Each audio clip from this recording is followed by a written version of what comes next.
साथियों नमस्कार, मैं हिमांशु दुबे। नमस्कार साथियों, मैं एडवोकेट विनय पांडे इलाहाबाद से जो है, और कल जो है हम लोगों का जो है केस जो ईडब्ल्यूएस वाला लगा हुआ है जस्टिस अश्विनी मिश्रा की बेंच में दोस्तों, कुंवर धर्मेंद्र एंड अदर्स के नाम से जो है, और उसी याचिका पर जो है सीनियर द्वारा जो है पूरी ड्राफ्टिंग की गई है, पूरी ढंग से तैयार किया गया है, सब चीज़ें जो है उसमें इंक्लूड किया गया है। वो सारी चीज़ें जो कि जो है ईडब्ल्यूएस को हमारे मजबूत करती हैं। और पिछले जो कुछ परीक्षाएं हुई थी जो है, जिसमें रिजल्ट बाद में आउट हुआ था, उसमें ईडब्ल्यूएस दिया गया था। यहाँ तक 2016 की भर्ती पर भी जो है ईडब्ल्यूएस दिया गया था। तो वो सारी चीज़ें इसमें लगाई गई हैं। डीईओ जो कि खंड शिक्षा अधिकारी की जो उत्तर प्रदेश लोक सेवा आयोग ने किया था जो है विज्ञापन, उस पर जो है ईडब्ल्यूएस दिया गया है। यानी कि हमारा कहने का तात्पर्य ये है कि सिंगल बेंच ने हमको जिस आधार पे खारिज किया है वो निश्चित रूप से गलत है।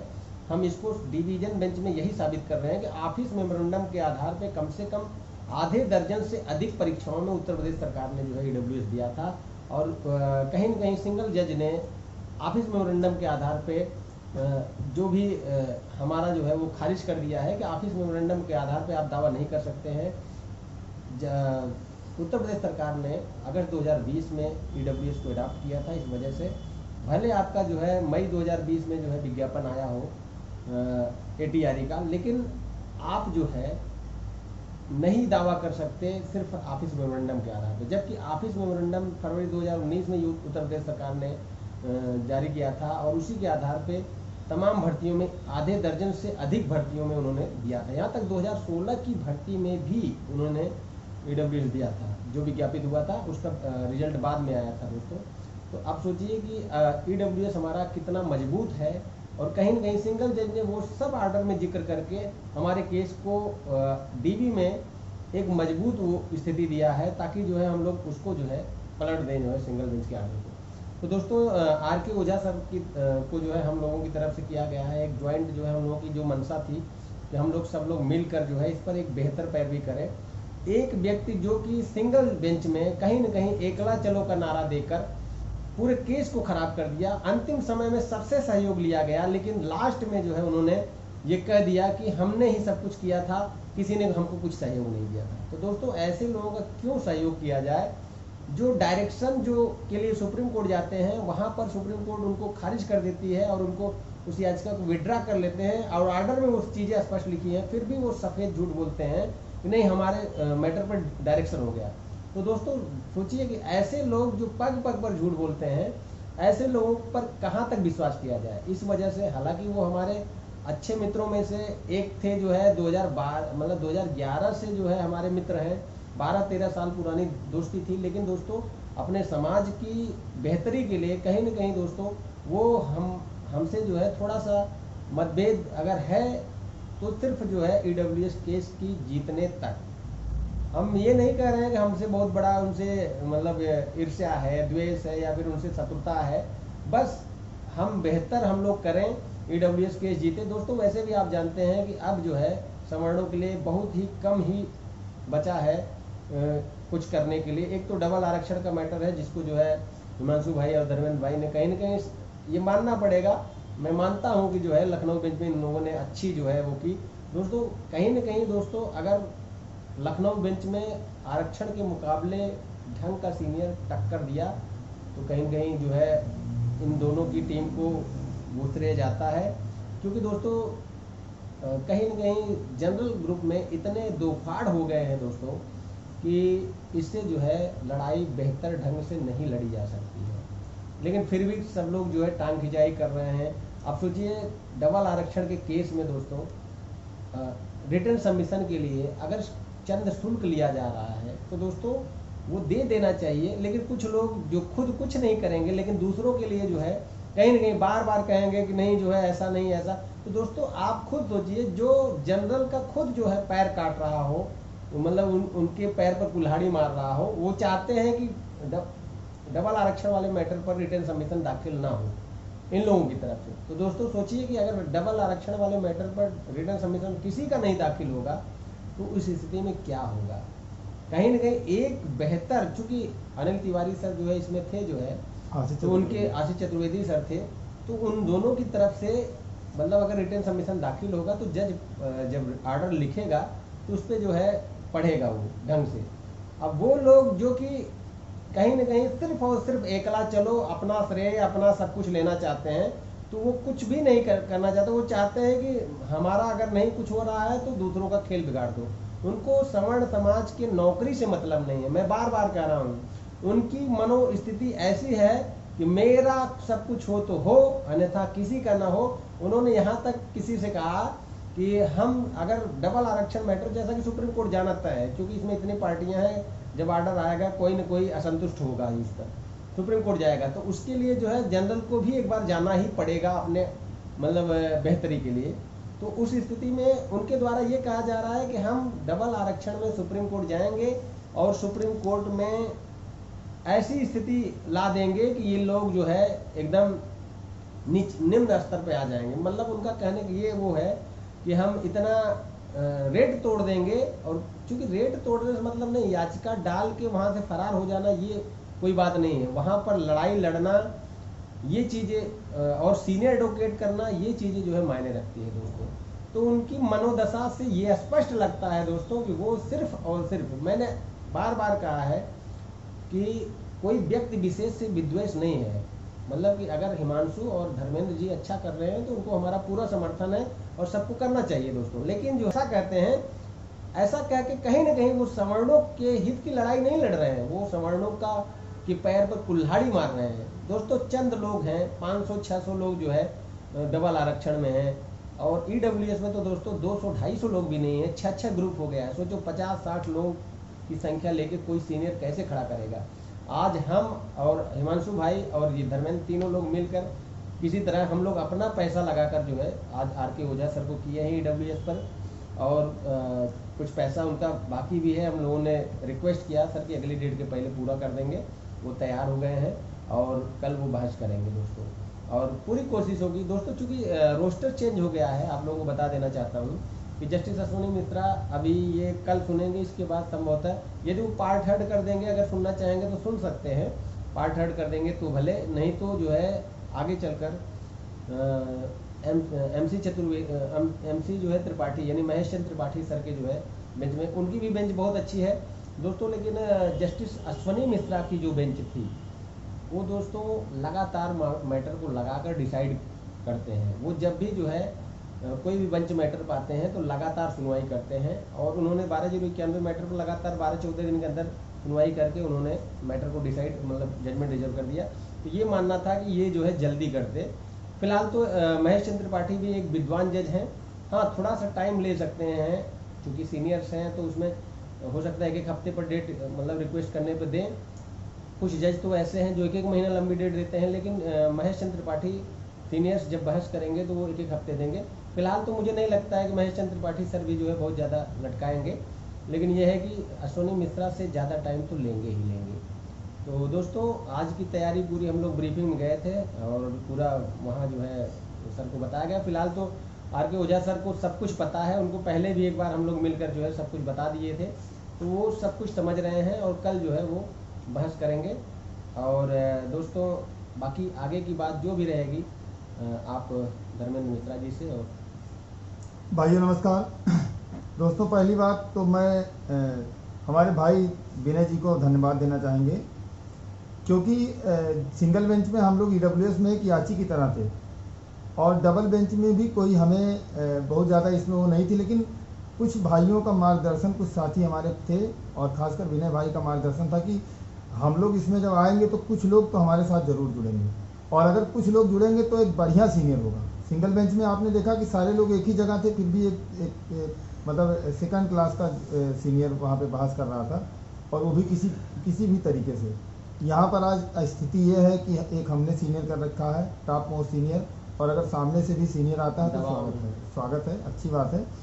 तो इसमें विनय भाई के मार्गदर्शन से ही हम लोग यहाँ पे आगे बढ़े, और आज ये स्थिति है कि हम लोगों के साथ लोगों ने अपना समर्थन दिया, काफ़ी लोगों ने समर्थन दिया, और हम उस समर्थन के सहारे आज सीनियर को कर पा रहे हैं, और इसमें विनय भाई का पूरा सहयोग है।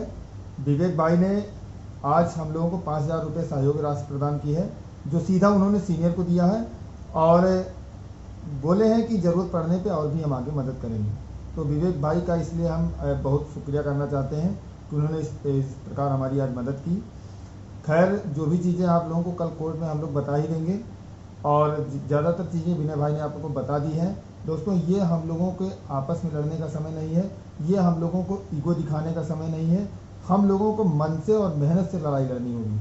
हमें किसी को नीचा नहीं दिखाना चाहिए, हम किसी का बुराई नहीं कर सकते हैं, हमें मिलजुल के लड़ना चाहिए। और इसमें 2-3 सीनियर आए, बढ़िया से लड़ाई हो, हम सरकार को यहाँ पे पटकें और अगर हमारे पक्ष में आर्डर आता है तो चाहे धरना करना पड़े, चाहे मंत्रियों से मिलना पड़े, चाहे जो लखनऊ में करना पड़े, हम 1 हफ्ते के अंदर आर्डर को इम्प्लीमेंट करवा देंगे। लेकिन बस ये है कि लड़ाई यहाँ पे हम लोग किस तरीके से जीतें।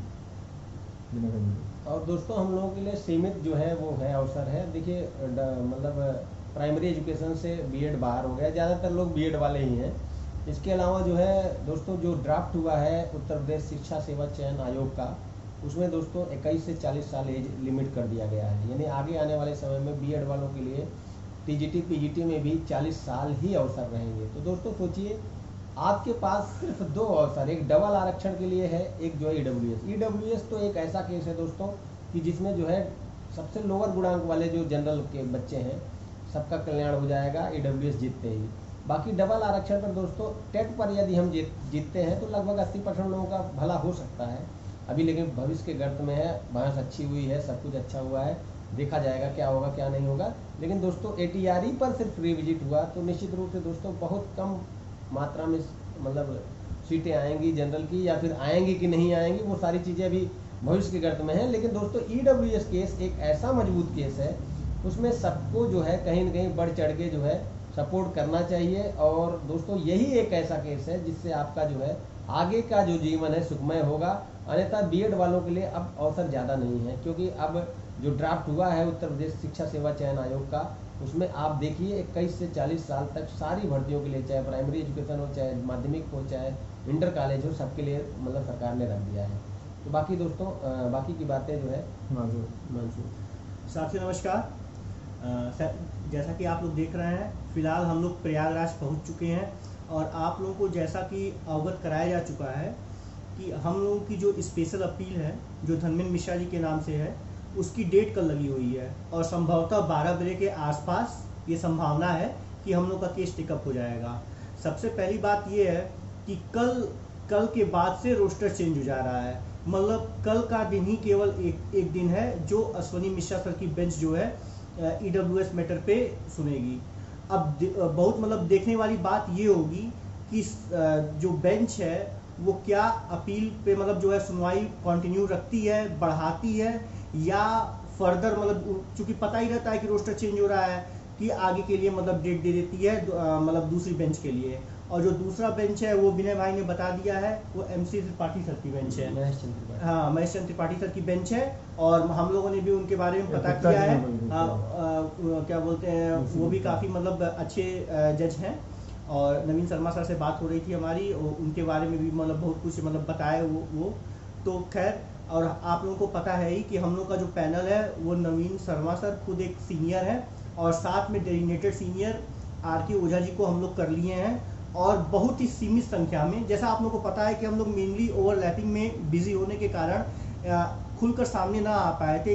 इस कारण से बहुत से हमारे साथी जो थे वो मतलब जल्दी केस ना डिसाइड हो जाए इस चक्कर में जो है कहीं ना कहीं जाकर जुड़ गए।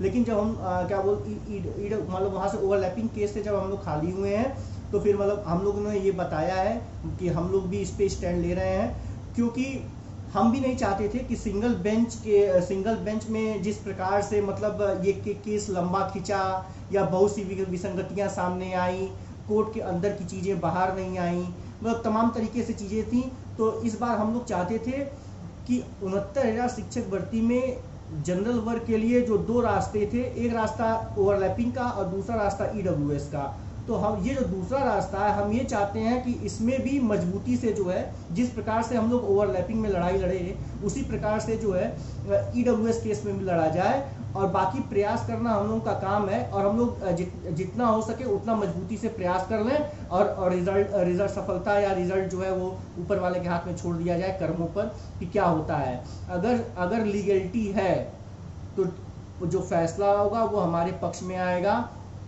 और ये बात किसी से छुपी नहीं है कि जब एक्ट फरवरी जब लागू हुआ, 2019 में लागू हुआ, उसके बाद से कई ऐसी सारी भर्तियां थी यूपी सरकार ने जो निकाली, जैसे कि बहुप्रतिष्ठित जो भर्ती थी BEO वाली, उसके बाद JEE वाली, पावर कॉर्पोरेशन वाली, UPSSC वाली, ऐसे ढेर सारी ऐसे वैकेंसियां जो है आई थी यूपी स्टेट में, जिसमें EWS लागू किया गया, और लेकिन जो है 69,000 शिक्षक भर्ती में इसे न दिया गया। तो सबसे पहला काम ये है कि हमें ये बताना है कि जो मई 2020 का जो विज्ञापन था वही मूल विज्ञापन था, और वहीं से भर्ती शुरू है। ये मेन पॉइंट है कि हम लोग को ये सिद्ध करना है कोर्ट के सामने कि मई 2020 का जो विज्ञापन है वही मूल विज्ञापन है, और वहीं से भर्ती स्टार्ट होती है, ठीक है। और उससे पहले चूंकि एक्ट आ चुका था, अब जिस दिन से एक्ट लागू हो गया उस दिन से एक्ट प्रभावी है।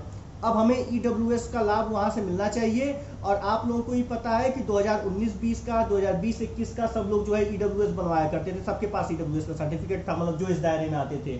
हम लोग भी इस दायरे में आते थे, हम लोग के पास भी EWS का सर्टिफिकेट है। तो फिलहाल ये है कि जो मतलब सबसे पहले तो आज हम लोग ये बता दें कि चूंकि हम गोरखपुर से बिलोंग करते हैं, ये धर्मेंद्र भाई सिद्धार्थ नगर से बिलोंग करते हैं, तो हम लोग का रूट काफ़ी लंबा है, और हम लोग को आने में जो है काफ़ी टाइम लगा। तो हम धन्यवाद देना चाहेंगे विनय जी का, ये ससमय नवीन शर्मा सर के साथ आ करके, और मतलब जो है RK ओझा जी के वहाँ पहुँच गए थे, और आप लोगों को पता था कि कल ब्रीफिंग है, तो आज का समय था, पहला दिन था, मतलब हम लोग को यहाँ पे आना था, मतलब फॉर्मेलिटीज को भी पूरा करने के लिए। तो जो चीज़ थी वो तो हम लोग नवीन शर्मा सर को सेंड कर दिए थे, जो उनकी फॉर्मेलिटी थी, और बाकी कुछ रह गया है, वो हम लोग आगे जो है आप लोगों के सहयोग से, और लोग भी भरोसा दिखाएंगे, हम लोग के साथ जुड़ेंगे, तो हम लोग उसको कर ले जाएंगे, इतना विश्वास है। अगर काम अच्छा होगा तो बच्चे भी विश्वास करेंगे। जैसा ओवरलैपिंग की बात ही, अगर काम अच्छा होता है तो जाहिर सी बात है, मतलब जो है आदमी उसी पे भरोसा करेगा। तो सबसे मतलब बताया तो जा रहा था कि इससे पहले भी सीनियर्स ने मतलब आर्ग्यूमेंट की है EWS की अपील पे, लेकिन ऐसा कुछ ऑर्डर में लिखकर तो नहीं आया है। लेकिन फिलहाल कल जो है हमारे सीनियर RK ओझा जी जो हम लोग कर रहे हैं, वो RK ओझा जी आर्ग्यूमेंट करेंगे, और हम लोग ये चाहते हैं कि मतलब बेंच कुछ देर तक जो है उनकी आर्ग्यूमेंट को सुने, और उस हिसाब से मतलब कुछ ऑर्डर मतलब हो।